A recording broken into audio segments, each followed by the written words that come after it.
Yang kedua, qatlun nafsi illa bilhaq, membunuh orang tanpa alasan yang benar. Di zaman kesulitan ekonomi kadang-kadang orang mudah nekat. Tengok saja, kadang-kadang karena pasar uang 100-200 perak saja nyawa bisa melayang.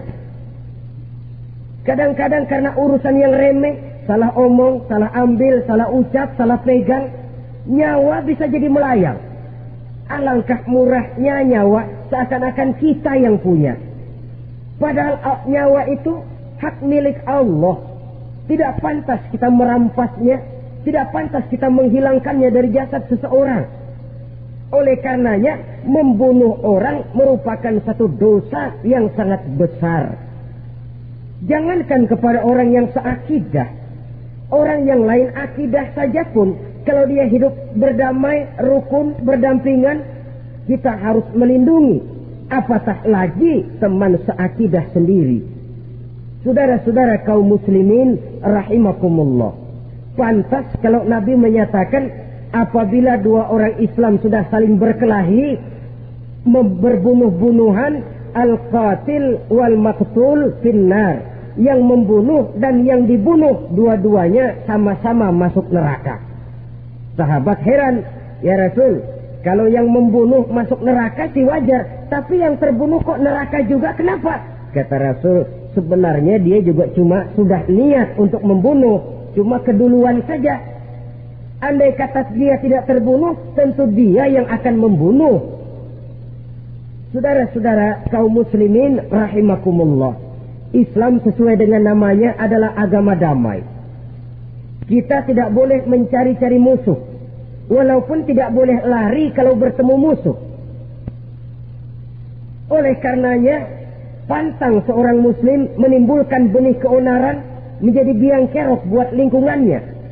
Sesuai dengan namanya, seorang muslim adalah seorang yang dalam hidup senantiasa berusaha menebarkan salam, menebarkan kedamaian, ketenangan dan ketentraman. Dengan prinsip musuh jangan dicari, bertemu pun jangan lari. Yang ketiga, termasuk dalam kelompok dosa besar ini, surbul khamr, meminum minuman keras. Termasuk di dalam kata khamr ini ganja, morfin, narkotik. Sebab apa? Jenis minuman semacam itu tidak hanya merusak keadaan sekarang, tapi sekaligus merusak kehidupan yang akan datang. Kalau itu jatuh di tangan generasi muda, artinya kan merusak kehidupan masa depan daripada suatu bangsa. Karena apa? Remaja dan pemuda merupakan bentuk miniatur daripada kehidupan bangsa. Akan bagaimana warna umat Islam di Indonesia, bahkan akan bagaimana warna Indonesia 30, 40, 50 tahun yang akan datang, remaja sekarang jawabannya. Kalau remaja kita sekarang ini kerjanya cuma bisa nyekek botol, insya Allah bangsa Indonesia 30-40 tahun yang akan datang akan tumbuh menjadi bangsa teler. Tidak banyak yang bisa kita harapkan. Remaja adalah gambaran masa depan dari satu bangsa, dari satu umat. Dan remaja itu di dalam dirinya secara fitrah terkumpul semua bakat, terdapat semua kemungkinan. Kita ini lahir membawa sifat pemimpin, tapi juga membawa sifat pengacau. Kita ini ada bakat jadi orang jujur, ada bakat jadi pengkhianat. Kita ini ada bakat menjadi orang baik-baik, kita juga punya bakat jadi biang kerok. Kita kemungkinan bisa jadi pemimpin bangsa, tapi juga bisa menjadi pemimpin bangsat. Nanti lingkungan dan pendidikan akan menumbuhkan, membentuk mana yang tumbuh lebih subur. Kalau lingkungan dan pendidikannya lebih banyak bercerita tentang kejujuran, maka nilai kejujuran yang akan tumbuh lebih banyak dalam jiwanya. Dan insya Allah diharapkan dia akan menjadi manusia yang jujur di kelak kemudian hari nanti. Dan masalah minuman keras ini sebenarnya berkait. Kita tidak bisa cuma menyalahkan remaja saja, menyalahkan pemuda saja, karena bagaimanapun masalahnya kompleks. Menghancurkan sesuatu tanpa melihat kausalnya, tanpa melihat sebab akibatnya, kan sama juga bohong. Kemungkinan karena broken home, kemungkinan karena pergaulan, kemungkinan karena kurang perhatian orang tua, kemungkinan karena akibat bacaan, tontonan, atau fasilitas berupa dibukanya pabrik-pabrik minuman keras, dijualnya minuman-minuman keras, di warung-warung yang remang-remang, yang memberikan kenikmatan, kebahagiaan, dan kebanggaan tersendiri, sehingga akhirnya orang terangsang untuk datang dan minum di sana. Pada dasarnya memang sepele, cuman minum, nggak ngerugiin orang lain kan? Iya, pada waktu minum. Tapi dikala sudah mabuk, out of control, apapun bisa kita lakukan. Yang kita ucapkan kita tidak sadari lagi, yang kita kerjakan tidak kita sadari lagi. Dikala itu segala macam kejahatan bukan sesuatu yang tidak mungkin untuk kita laksanakan. Nggak ngerugiin orang lain, memang pada saat mau minum. Tapi begitu minum, mabuk, kita bisa merugikan orang lain. Setidaknya merugikan diri sendiri. Pertumbuhan IQ menjadi lemah, semangat kehidupan hilang, gairah kerja menurun, kalau tidak ada sama sekali. Lalu apa yang bisa kita lakukan di dalam kehidupan? Dan akan lebih celaka kalau ini menimpa kehidupan generasi muda kita. Kadang-kadang yang ironi ya, kalau yang orang tuanya mampu barangkali masih tertolong. Tapi yang orang tuanya kondisi ekonomi lemah masih kepengen teler juga. Orang tuanya nggak mampu masih pengen mabuk. Dari ganja, morfin nggak dapat, akhirnya kaleng cat diisepin. Yang penting kan bisa teler. Mendatangkan satu kebahagiaan tersendiri. Itu sebabnya memang satu kejahatan menurut teori polisi ya hanya bisa terjadi karena faktor N dan K, niat dan kesempatan. Niat ada, kesempatan ada, jadi orang jahat. Kurang salah satunya, biasanya kejahatan terbendung. Niat ada, kesempatan tidak ada, sulit berbuat jahat. Kesempatan ada, niat tidak ada, tidak mungkin orang jahat. Tapi yang paling dominan sebenarnya niat. Kalau niat sudah kuat, kesempatan bisa dicari. Kesempatan bisa diciptakan. Biar hansip nongkrong, ditungguin lengahnya. Iya, biarin. Jam 11 sampai jam 2. Matanya melotot, jam 3 dia mulai ngulet, ngempet. Nah, di saat itu saya masuk ke rumahnya. Kalau niat kuat, kesempatan bisa diciptakan. Dan kalau sudah niat, ini masalah hati. Kalau sudah masalah hati, menyangkut soal moral. Moral artinya sudah masuk kepada kehidupan agama. Saudara-saudara kaum muslimin rahimakumullah. Yang keempat yang termasuk jenis dosa besar, az-zina, perbuatan zina. Di zaman pergaulan bebas dengan prinsip free sex ini, tengok sudah berapa banyak gadis-gadis bergelimpangan jadi korban. Berapa banyak bayi-bayi yang lahir ke dunia tanpa tahu kemana dia mesti memanggil bapak. Apakah deretan jumlah korban ini masih harus bertambah lagi? Paling tidak, biarlah yang sudah jadi korban, tapi jangan bertambah lagi hendaknya. Masing-masing kita berupaya menahan diri. Termasuk dalam kategori zina ini, yang merupakan cabang-cabangnya, liwat, homoseks, lesbian, masturbasi. Bahkan masturbasi itu termasuk jenis zina tangan. Dan itu juga merupakan satu dosa. Di samping dosa juga merusak diri. Karena bagaimanapun juga dia akan mengurangi kemampuan daya pikir seseorang. Maka agama memberikan jalan keluar. Pesan Nabi, ya ma'syara syabab, man istata'a minkumul ba'at falyatazawwaj. Hai para pemuda, kata Nabi, barang siapa di antara kamu yang sudah bisa ba'at, yang sudah mampu ba'at. Ba'at itu artinya memberikan nafkah, baik nafkah zahir maupun nafkah batin. Falyatazawwaj, maka hendaklah dia kawin. Jadi yang maksud ba'at ini ya nafkah zahir, ya nafkah batin. Kita kadang-kadang cuma bisa ngasih nafkah batin saja sudah merasa pokoknya kan saya sanggup untuk kawin, lalu kawin tanpa kehilangan, dengan kehilangan pertimbangan. Saudara-saudara, wa illam yastati, adapun kalau dia belum mampu, fa alaihi bisyam, hendaknya dia banyak puasa. Fa innahu lahu wija, karena puasa itu akan merupakan benteng jangan sampai orang memperturutkan hawa nafsunya. Andai kata puasa belum hobi, banyaklah olahraga para pemuda, para remaja. Karena dengan olahraga, pemikiran untuk memperturutkan hawa nafsu agak sedikit terkendali dan energi tersalurkan dalam bentuk yang positif. Pendeknya kreatif, banyak kegiatan. Ini pesan Imam Syafi'i tepat itu. Kata beliau, "Inni ra'aitu wuqufal ma'i yufsiduh.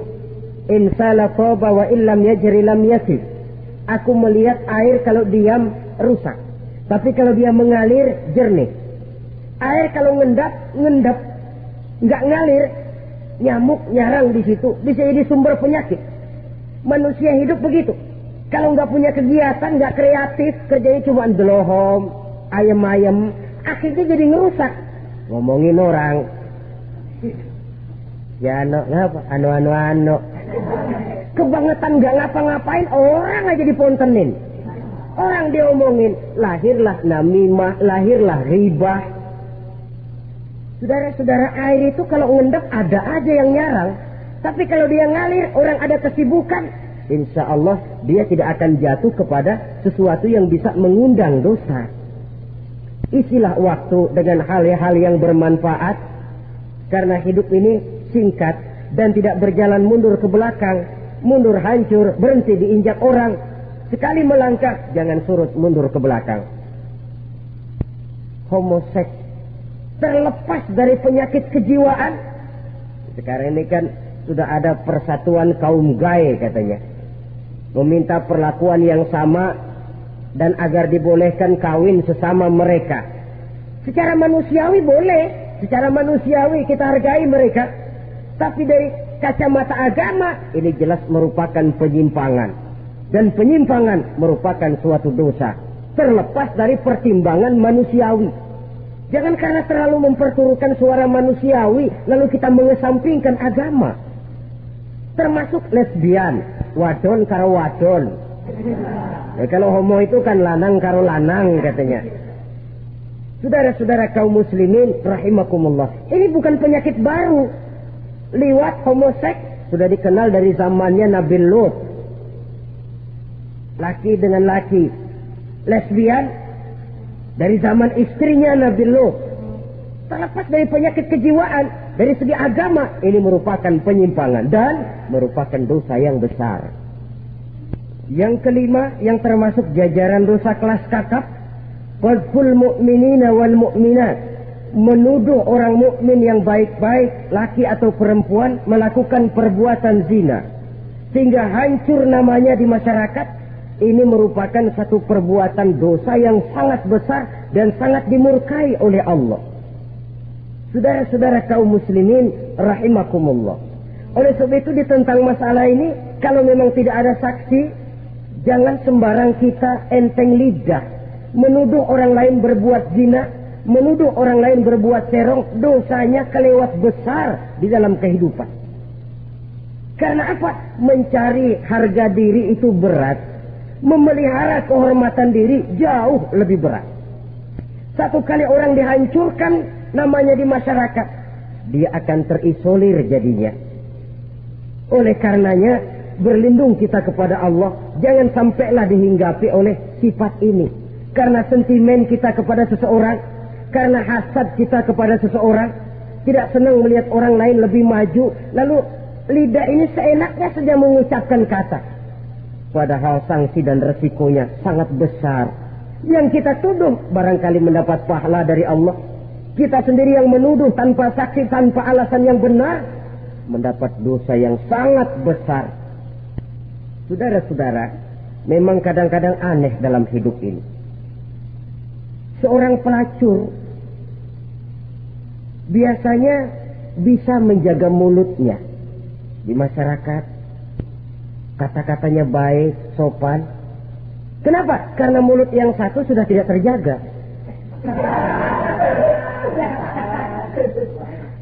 Kita kadang-kadang kehormatan bisa kita jaga, tapi mulut tidak terkontrol. Ngomong seenaknya dewe, bikin orang mangkel, kesal, fitnah sana, fitnah sini, menghancurkan nama baik orang, ngomongin yang macam-macam. Bagai-bagai macamlah caranya. Saudara-saudara kaum muslimin yang berbahagia.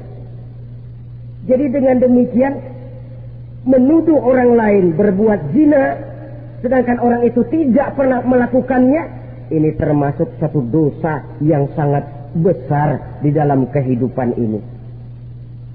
Yang keenam, al-'aqu bil walidain, durhaka kepada ibu bapak. Seorang anak, bagaimanapun banyak nilai ibadahnya, banyak kebaikan di masyarakat, menyandang berbagai macam gelar, pangkat dan jabatannya tinggi, tapi kalau sudah durhaka kepada kedua orang tuanya, alamat hidup tidak lagi membawa keberkahan. Dan itu dosa yang sangat besar. Sampai Nabi sabdakan, ridho Allah ada di dalam keridhaan ibu bapak. Murka Allah pun ada di dalam kemurkaan ibu dan bapak. Walaupun belum tentu setiap kita orang tua, tapi yang jelas setiap kita adalah anak. Dan setiap anak punya ibu dan bapak. Jangan sampai kacang lupa kepada kulitnya. Saudara-saudara kaum muslimin rahimakumullah. Durhaka kepada ibu bapak merupakan perbuatan yang sangat dimurkai oleh Allah. Apalagi ibu yang telah melahirkan kita, bahkan mengandung kita. Begitu juga bapak yang telah berusaha peras keringat banting tulang untuk mengasuh membesarkan kita. Tidak ada perbuatan baik yang kita lakukan untuk bisa menebus kebaikan daripada ibu dan bapak kita. Setidaknya kalau belum bisa berbuat baik kepadanya, kepada keduanya, janganlah menyakiti hati keduanya. Itu saja dulu yang harus dijaga. Kadang-kadang sudah berbuat baik enggak, nyakitin melulu. Sudah nyenangin belum bisa, saban sehari nyakitin saja. Padahal kedua orang tua itu doanya manjur, sebagaimana sumpahnya juga bisa jadi kenyataan. Dan sering bahkan menjadi kenyataan. Sampai ibu bapak sudah wafat, sudah meninggal sekalipun, kewajiban berbakti masih harus terus dilakukan oleh seorang anak. Lalu yang ketujuh, at-tawalli yaumaz zahfi, berpaling pada hari pertempuran. Orang sedang sibuk-sibuk menghadapi musuh, maksudnya berjuang membela agama ini, dia lari menyelamatkan diri. Pengecut, mental munafik. Ayo, kalau demi agama, mari kita maju ke depan. Allahu Akbar. Yang besar Allah, yang lain kecil semua. Maju. Orang lain maju serentak, dia mundur jauh ke belakang. Mental munafik, mental calo, istilah sekarang ini. Oh, itu calo, mental calo. Tuhan gedek banget itu. Coba ya, kalau itu paling sibuk nyuruh penumpang naik. Tapi sementara penumpang naik sampai ke tempat tujuan masing-masing, calonnya nggak kemana-mana, diem aja di situ. Cuma orang aja disuruh naik. Saudara-saudara, kerja bakti, orang turun ke comberan, dia naik ke tempat tidur. Mundur di hari pertempuran, menyebabkan orang lain gugur, dia sendiri menyelamatkan diri. Mental pengecut, mental munafik, itu merupakan dosa yang sangat besar. Saudara-saudara kaum muslimin rahimakumullah.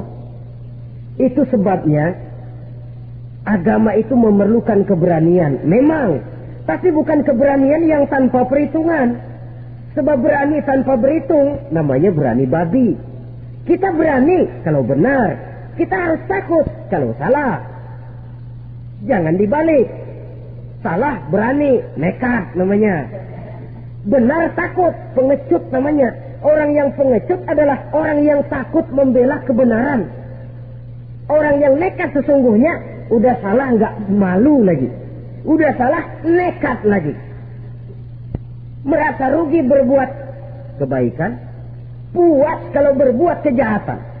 Padahal Nabi pesan, siapa yang berbuat dosa sambil tertawa, nanti dia akan masuk neraka sambil menangis. Karena itu dipesan pula di dunia ini, sering-seringlah mencuci mukamu dengan air mata taubat. Cuci lidahmu dengan zikir kepada Allah. Bersihkan hatimu dengan air ikhlas. Saudara-saudara kaum muslimin rahimakumullah. Kan ada toh orang berbuat baik enggak gembira, tapi berbuat jahat malah puas. Atau sama saja orang lain berbuat baik hatinya kesel. Orang lain berbuat jahat dia malah mendukung. Atau orang lain tergelincir berbuat jahat dia malah girang. Ini kan tidak objektif. Karena yang berbuat baik orang yang dia keselin dia enggak seneng. Tetapi karena yang berbuat jahat orang yang dia senengin dibenerin juga.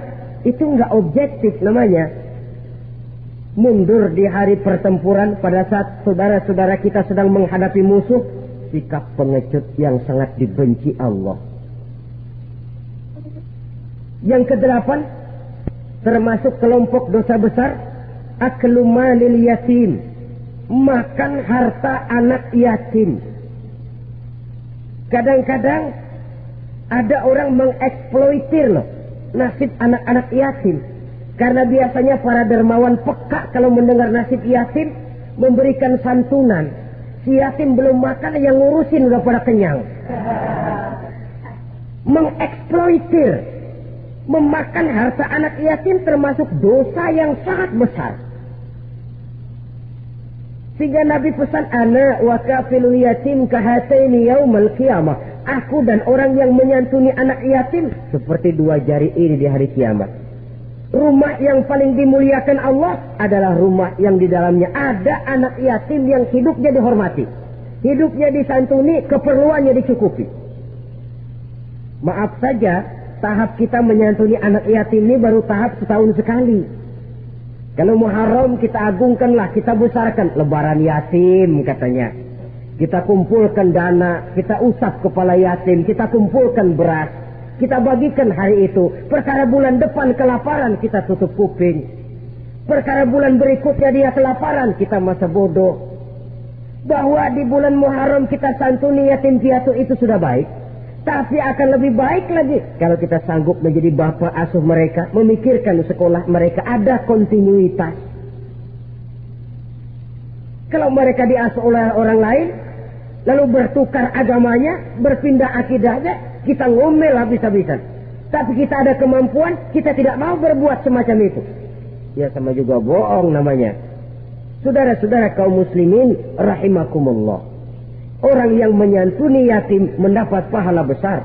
Tapi orang yang mengkorup harta anak yatim, dosanya juga sangat besar.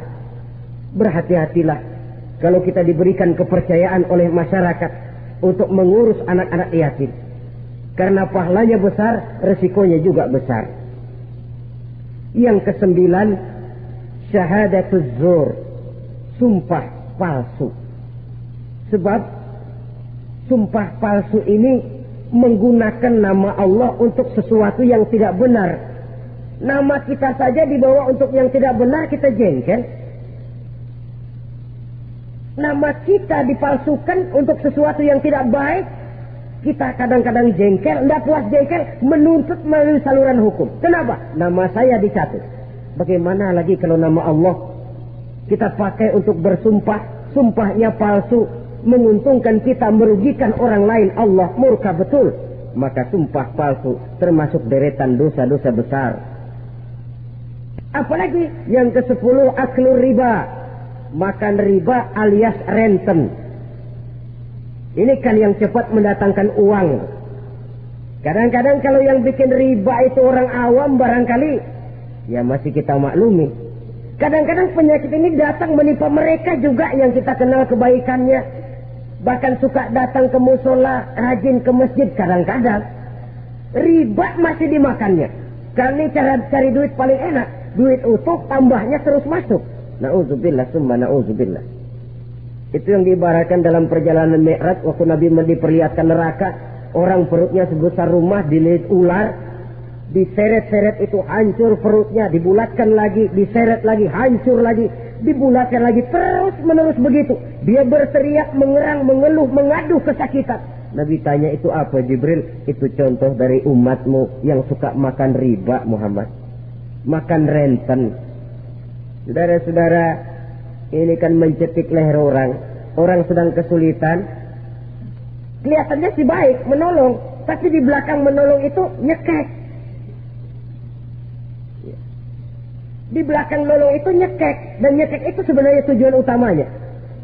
Orang yang menjalankan riba pada dasarnya tidak punya peri kemanusiaan kok. Kalau dia kelihatannya mau menolong, kelihatannya motifnya mencari untung di belakang itu. Jauh dari kemanusiaan. Yang ke-11, saudara-saudara, termasuk jajaran dosa besar itu qat'ur rahim, memutuskan silaturahmi, marah, hobi sama marah. Kalau 3 hari nggak marahan sama orang, ngebet palanya. Selalu nyari gara-gara. Kalau udah marah berlaku perpanjangan waktu. Tahun, 2 tahun, kadang-kadang seumur hidup. Saudara hadirin yang saya muliakan. Apalagi mengurangi timbangan termasuk kelas dosa besar. Makan suap termasuk dosa besar. Semir menyemir dosa besar. Apalagi bunuh diri. Nah, bunuh diri dosa besar. Kadang-kadang karena sulit nekat. Daripada hidup susah mendingan mati sekalian. Apa dikira kalau mati urusan selesai? Belum. Termasuk memotong anggota badan sendiri. Dosa besar. Kayak belum lama ada kesulitan ekonomi mau lebaran. Alat vitalnya dipotong. Itu berita-berita koran. Itu pun dosa besar. Nah kan badan saya sendiri. Ya badanmu sendiri. Tapi yang ciptakan Allah. Yang berikan Allah. Kenapa mesti dipotong? Karena kesulitan ekonomi. Alat vitalnya sendiri dipotong. Ya namanya alat vital. Kalau sudah nggak ada yang vital kan hampa hidup ini. Tapi lalu kehilangan pertimbangan. Saudara-saudara kaum muslimin, karena itu di hadapan segala macam kesulitan, jangan sampai kita kehilangan pertimbangan lalu terjatuh ke dalam dosa-dosa besar ini. Mudah-mudahan Allah selamatkan kita dari segala macam bentuk dosa besar, sehingga diampuni segala dosa yang kecil dan digerakkannya kita untuk hidup melakukan kebaikan yang membawa pahala yang sebesar-besarnya. Ini sajalah pertemuan kita saat ini. Terima kasih atas segala perhatian. Mohon maaf atas segala kekurangan. Wassalamualaikum warahmatullahi wabarakatuh.